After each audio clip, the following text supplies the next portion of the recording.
done the right thing? Well, the Chancellor seems finally to have wakened up to what the country actually needed. Now, we've been calling for a windfall tax in the Liberal Democrats since October of last year. But, you know, the Chancellor was completely out of touch. As recently as last week, we were told that the government weren't going to do it.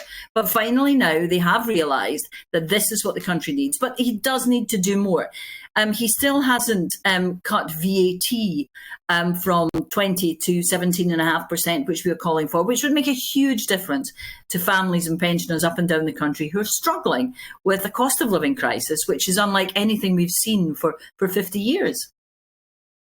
Indeed. I've just had an email in from Robert, actually, and Robert says, I think what the Chancellor has done is beyond expectations, and I thank him for the help that I will receive. I think a lot of people, though, just maybe have a bit of an issue, don't they, Christine, with this idea of a windfall tax and what that might mean for businesses. Because if people know that, if they do remarkably well one year, then retrospectively the government might reach into their bank accounts and take some money off them.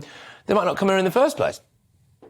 No, I think it has to be absolutely clear that this is a one-off, that it's because we are in exceptional circumstances.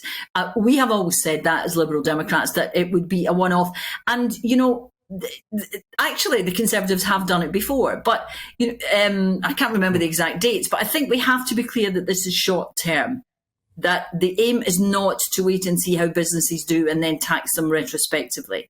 It's to respond to a crisis, as I say, that we haven't seen the likes of in this country for half a century.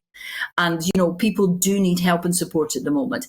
Does it go far enough is a different question. And for me, the answer is no. We do need more, and we needed this help sooner. The crunch is going to come in the autumn, when yet on top of the cost of living crisis, we go into the winter, and then pensioners particularly are going to suffer.